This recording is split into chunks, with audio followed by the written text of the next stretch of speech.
नमस्कार साथी, कड़क खबरें देख रहे हैं आप। मैं हूं आशीष त्रिपाठी आपके साथ।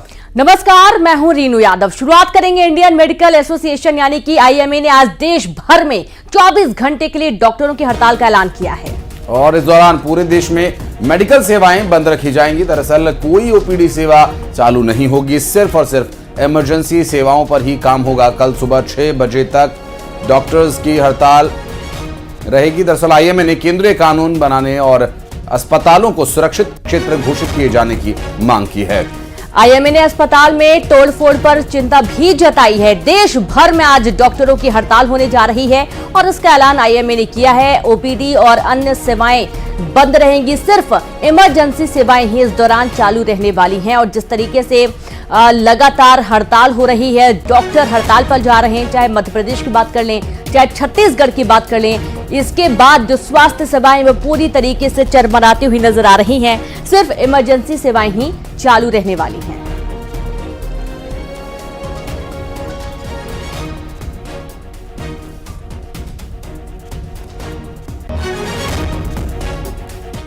रेप और हत्या के विरोध में भोपाल के हमीदिया अस्पताल में जूनियर डॉक्टर्स ने जमकर विरोध प्रदर्शन किया। पश्चिम बंगाल में हुई डॉक्टर की हत्या के विरोध में अब देश भर के डॉक्टरों ने आंदोलन का शुरू कर दिया है। ग्वालियर में गजरा राजा मेडिकल कॉलेज के डॉक्टरों ने हड़ताल कर दी। जीआरएमसी के करीब 350 से ज्यादा जूडा ने पूरी तरह काम बंद कर दिया है। दरअसल जूनियर डॉक्टर्स की हड़ताल को आईएमए ने भी अपना समर्थन दे दिया है। काली पट्टी बांधकर बैठे डॉक्टर्स ने बंगाल की ममता बनर्जी सरकार के खिलाफ जमकर नारेबाजी की। तो आक्रोश पूरे देश के डॉक्टर्स में। 6 तस्वीरें इस वक्त आपकी स्क्रीन पर। भोपाल, इंदौर, ग्वालियर, जबलपुर, रतलाम, बैतूल, ये मध्य प्रदेश की तस्वीरें हैं। अलग अलग जिलों से सामने आई प्रदर्शन की और ऐसे ही प्रदर्शन देश भर में हो रहे हैं। वहीं पश्चिम बंगाल की घटना के विरोध में ग्वालियर में नर्सों ने कैंडल मार्च निकाला है। दरअसल न्यू जय आरोग्य अस्पताल से शुरू हुआ ये कैंडल मार्च गजराजा मेडिकल कॉलेज पहुंचा। इंदौर में भी डॉक्टर्स ने कैंडल मार्च निकालकर विरोध जताया इस जघन्य हत्याकांड के खिलाफ और डॉक्टर्स की सुरक्षा की मांग अब पुरजोर तरीके से उठाई जा रही है। यहां नर्सेस ने कैंडल मार्च निकालकर अपना विरोध जताया। तो कल देर शाम की ये तस्वीरें हैं जहां इंदौर और ग्वालियर में कैंडल मार्च निकाला गया और इस दौरान जो आरोपी हैं उनके खिलाफ सख्त एक्शन लिए जाने की मांग की जा रही है। मांग ये है कि जो आरोपी है उसे फांसी दी जानी चाहिए। आरोपियों पर कड़ी कार्रवाई की मांग करते हुए ये कैंडल मार्च निकाला गया है।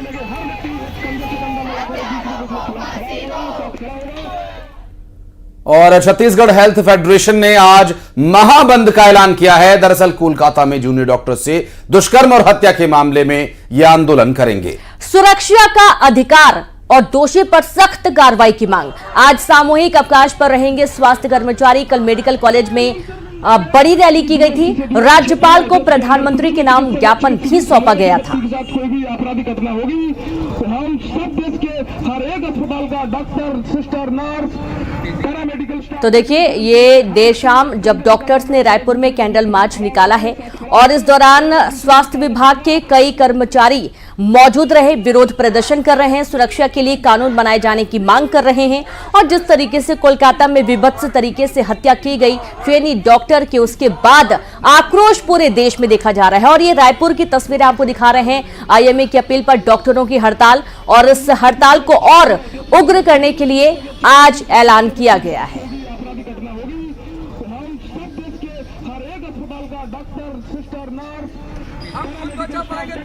तो भाई ओपीडी सेवा पूरी तरीके से बंद रहेंगी, सिर्फ इमरजेंसी सेवाएं ही जारी रहने वाली हैं। और आप ये देखिए, जब देश के कोने कोने में यह आवाज उठ रही है कि आरोपियों के खिलाफ सख्त कार्रवाई हो। हालांकि इस हड़ताल से मरीज जो है वो बहुत ज्यादा परेशान होंगे, मरीजों के परिजन परेशान होंगे। इमरजेंसी सेवाएं देने की बात कही जा रही है, लेकिन इस दौरान डॉक्टर्स की कमी भी एक बड़ा मुद्दा रहने वाली है। और भोपाल से शैलेंद्र भदौरिया, बिलासपुर से उमेश मौर्य हमारे सहयोगी जुड़ गए इस वक्त। शैलेंद्र, भोपाल की बात करें तो जिस तरह से प्रदर्शन हो रहा है, डॉक्टर्स की सुरक्षा की मांग हो रही है, अब आईएमए का भी समर्थन मिल गया इसे। बिल्कुल बिल्कुल आशीष, आपने ठीक कहा कि सबसे पहले एम्स के जो जूनियर डॉक्टर्स हैं उनकी तरफ से हड़ताल ये शुरू की गई थी। उसके बाद जो मध्य प्रदेश के तमाम जो मेडिकल कॉलेज हैं उनके जूनियर डॉक्टर्स ने हड़ताल का ऐलान किया और उसके बाद आईएमए के जो डॉक्टर्स हैं उन्होंने भी इसको समर्थन किया है। आईएमए के डॉक्टर्स जो है वो कल भी 1 घंटे के लिए ओपीडी से बाहर रहे, 12 बजे से 1 बजे तक उन्होंने ओपीडी में मरीजों को नहीं देखा। जूनियर डॉक्टर पहले ही ओपीडी का बहिष्कार कर चुके हैं, वो साफ कर चुके हैं कि ओपीडी और जो रूटीन कार्य है उनमें वह संलग्न नहीं रहेंगे, केवल इमरजेंसी जो सेवाएं हैं उसको देने के लिए वह मौजूद रहेंगे। इसके साथ ही जो रूटीन कोई भी काम वो नहीं करेंगे। जिस तरीके से न केवल राजधानी भोपाल बल्कि मध्य प्रदेश के तमाम मेडिकल कॉलेज में हमने देखा कल सुबह से ही डॉक्टर्स जो है वो काले ड्रेस पहनकर जो मेडिकल कॉलेज पहुंचे थे और अपना विरोध भी दर्ज कराया है। जिस तरीके से कलकत्ता में जो एक डॉक्टर युवती के साथ दुष्कर्म और उसके बाद उसकी हत्या का मामला सामने आया है और जो लोग कोलकाता में इसका विरोध कर रहे थे उनके साथ जो मारपीट की गई, मेडिकल कॉलेज में जिस तरीके से तोड़फोड़ की गई, उसके बाद विरोध अब और ज्यादा तेज हो गया है। हालांकि सरकार ने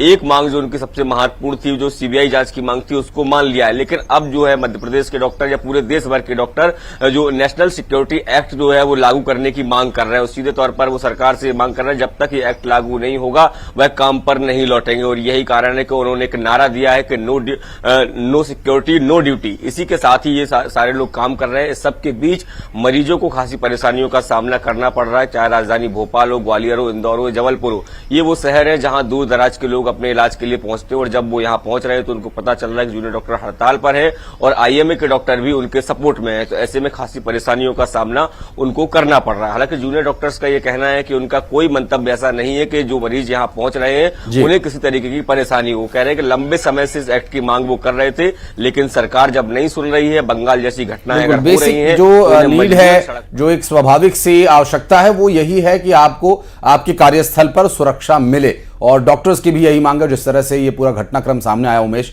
उसके बाद पूरे देश में आक्रोश देखा जा रहा है और बिलासपुर में भी प्रदर्शन हुए हैं और कई अन्य जगह पर जो प्रदर्शन हो रहे हैं उसमें सब जगह सिर्फ एक मांग हो रही है, दोषियों पर सख्त कार्रवाई हो और डॉक्टर्स की सुरक्षा सुनिश्चित हो।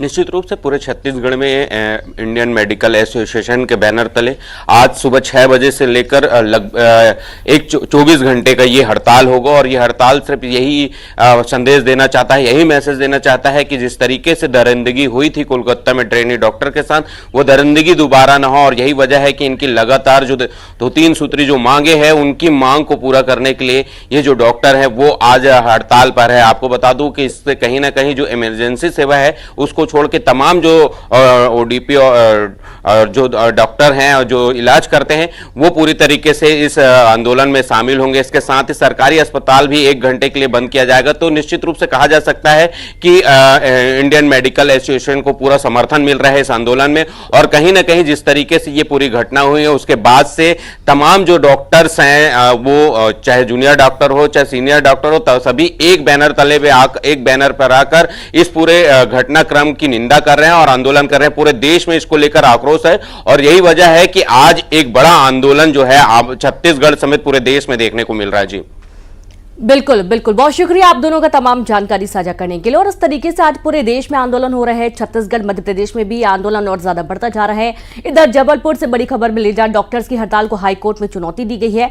भोपाल एम्स में डॉक्टर्स की हड़ताल पर PIL दायर की गई है। दरअसल हाईकोर्ट ने जूनियर डॉक्टर एसोसिएशन भोपाल को नोटिस जारी किया है और यहां व्हाट्सएप ईमेल के माध्यम से तत्काल नोटिस सर्व करवाने का आदेश जारी किया गया है। हाईकोर्ट में आज इस पूरे मामले की अगली सुनवाई होनी है, इस पर रहेगी हमारी नजर, डिटेल्स आप तक पहुंचाएंगे। तो मध्य प्रदेश हाईकोर्ट के जबलपुर बेंच से ये PIL पर जूनियर डॉक्टर एसोसिएशन भोपाल यानी जूडा के द्वारा जो याचिका लगाई गई है, PIL लगाई गई है, उस पर आज सुनवाई होगी। डॉक्टर्स की हड़ताल को हाईकोर्ट में चुनौती दी गई है और हाईकोर्ट में चुनौती दिए जाने के बाद आज इस पर सुनवाई होनी है। बहरहाल देखना होगा कि क्या स्थिति बनती है, क्योंकि डॉक्टर्स की हड़ताल होने की वजह से जो प्रदेश भर की या यूं कहें कि देश भर में जो स्वास्थ्य संबंधी समस्याओं का निराकरण करने के लिए संस्थानों का, इंस्टीट्यूशन का काम है वो ठीक तरीके से नहीं हो पा रहा है, जिसमें चाहे वो एम्स हो, सिम्स हो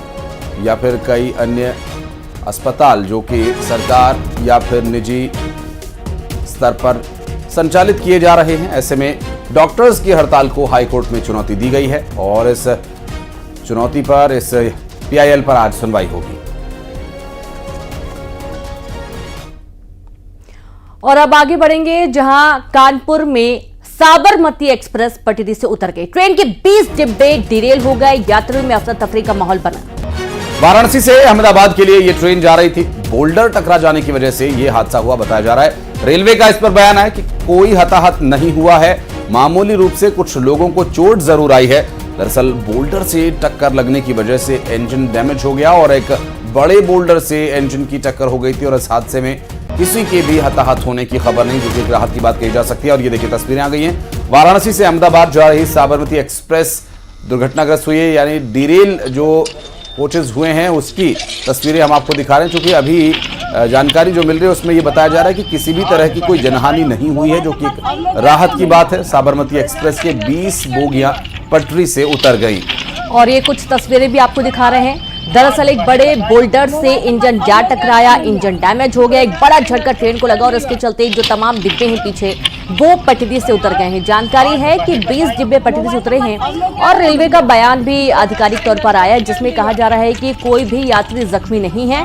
हल्की मामूली चोट कुछ यात्रियों को जरूर आई है टक्कर की वजह से, लेकिन सभी लोग सुरक्षित हैं, जान माल का कोई खतरा नहीं। ये राहत की बात है। और साबरमती एक्सप्रेस पटरी से उतरने के बाद यहाँ पर जो रेल यातायात है वो जरूर थोड़ा प्रभावित हो रहा है। अब कोशिश यही है कि कितना जल्दी इन डिब्बों को पटरी पर लाया जाए और दोबारा से जो ट्रेन है वो संचालित की जा सके। चलिए बढ़ते आगे। कांकेर में रेत माफियाओं पर बड़ा एक्शन लिया गया, जिसमें रेत का अवैध खनन करने के लिए माफियाओं ने जो संक्शन मशीन, जिला प्रशासन की इस पर बड़ी कार्रवाई। नाव पर फिट की गई थी मशीन। ग्रामीणों ने दी विधायक सावित्री मंडावी को अवैध खनन की सूचना। मौके पर पहुंचे विधायक और ग्रामीणों को देखकर माफिया भाग गए। मौके से एक संक्शन मशीन, एक चेन माउंटेन और 3 हाइवर जब्त किए गए हैं। रात के अंधेरे में चल रहा था रेत का अवैध खनन और ज्यादातर देखा जाता है इन दिनों की देर रात के समय में ही अवैध तरीके से रेत का खनन होता है, क्योंकि बारिश के दौरान में खासतौर पर रेत का अवैध तरीके से खनन या किसी भी तरीके से खनन पर रोक लगा दी जाती है। और ये पूरा हादसा, ये पूरा मामला कांकेर का है, जहां देर रात खनन करते हुए जो माफिया थे उनकी सूचना मिली और जब यहां पर कार्रवाई करने के लिए टीम पहुंची तो रेत माफिया भाग गए। हालांकि यहां से जो हाइवा है, संक्शन मशीन है, वो जरूर जब्त की गई है। डोला महानदी का तट है ये, है ना। यहाँ पर हमको विधायक मैडम के द्वारा सूचना मिला। सूचना मिलने के बाद हमारे विभाग के RI पटवारी को तुरंत यहाँ भेज दिया गया। फिर माइनिंग को भी सूचना दिया गया और सूचना मिलने के बाद माइनिंग वाले लोग भी आ गए। आने के बाद में यहाँ पर हाइवा, चेन माउंटेन और नाव जैसा है जिससे शायद रेती निकाला जाता है, वो यहाँ पर पाया गया। अब उसमें क्या है, हम लोग जब्ती की कार्रवाई, जो भी वैधानिक कार्य है वो हम लोग सब कर रहे हैं। अवैध रूप से खनन करने वाले माफियाओं का भंडा फोड़ हो चुका है। बारिश के महीनों में वैसे भी रेत का खनन करना प्रतिबंध होता है, उसके बावजूद जो है चरामा क्षेत्र के खरता इलाके में जो है ये अवैध रेत खनन चल रहा था, वो भी नए जुगाड़ के साथ। आप देख सकते हैं कि मेरे जो पीछे ये जो चल रहा है, ये दिख रहा है, ये जो मशीन है इसे संक्शन मशीन कहते हैं। और इस संक्शन मशीन को से जो है 30 फीट अंदर, पानी के अंदर से ये रेत जो है खींचकर ये संक्शन मशीन रेत को बाहर करता है और पानी को अलग करता है। और रेत को का अवैध उत्खनन करने के लिए माफियाओं द्वारा इसे नया जुगाड़ बनाया गया था। आप देख सकते हैं कि अभी भी यहाँ पर जो है प्रशासनिक अधिकारी और पुलिस प्रशासन के जो लोग हैं, सिपाही हैं, वो यहाँ पर मौजूद हैं और इन सभी जो माफियाओं के सामान है, संक्शन मशीन है, उन सब को जो है अब बरामद करके इसे जब्ती बनाया जा रहा है। और जो है एक तरीके से कहा जा सकता है कि अवैध रेत खनन का भंडा फूट गया है और रात के अंधेरे में चलने वाले संक्शन मशीन को अब पुलिस ने बरामद कर लिया है। खेमनारायण शर्मा, न्यूज़ 18 कांकेर। और ज्यादा जानकारी के साथ संवाददाता खेम नारायण जुड़ गए। खेम नारायण, वैसे भी रात बारिश के दौरान बिल्कुल प्रतिबंधित रहता है किसी भी तरीके से खनन, और यहाँ पर एक अलग ही जुगाड़ निकाला गया, अवैध तरीके से रेत का खनन किया गया। जी बिल्कुल, जो है देखा गया कि कांकेर के महानदी तट में पहली बार इस तरीके की मशीन देखी गई है, जिसमें जो बारिश के महीने में जो है बहते पानी से रेत निकालने का एक अवैध तरीका जो है माफियाओं ने अपनाया था, और जिसकी सूचना जो है ग्रामीणों को मिली थी, और ग्रामीणों ने बड़े चतुराई के साथ विधायक को फोन लगाया। विधायक और ग्रामीण जब मौके पर पहुंचे तो वहां से जो है माफिया के जो लोग हैं वो वहां से भाग निकले, और गाड़ियों में अपने वाहन के वाहन के चाबी और जैसे चेन माउंटेन मशीन की चाबी, इन सभी चाबियों को छोड़कर जो है वहां से भागने को मजबूर हो गए, जिसके बाद जो है विधायक पहुंचकर जिला प्रशासन के अधिकारियों को जो है सूचना देती है, जिसके बाद जो है प्रशासनिक अधिकारी वहां मौके पर पहुंचते हैं और इन सभी चीजों को बिल्कुल अवैध तरीके से हो रहे इस खनन को रोकने के लिए इसी तरह की कार्रवाई की आवश्यकता है। रात के अंधेरे में जिस तरह से इस पूरी कार्रवाई को अंजाम दिया जा रहा था, उस पर एक्शन लिया गया, यह निश्चित रूप से अब और खनन माफियाओं को एक बड़ा संदेश होगा। बहुत शुक्रिया आपका खिमनारायण।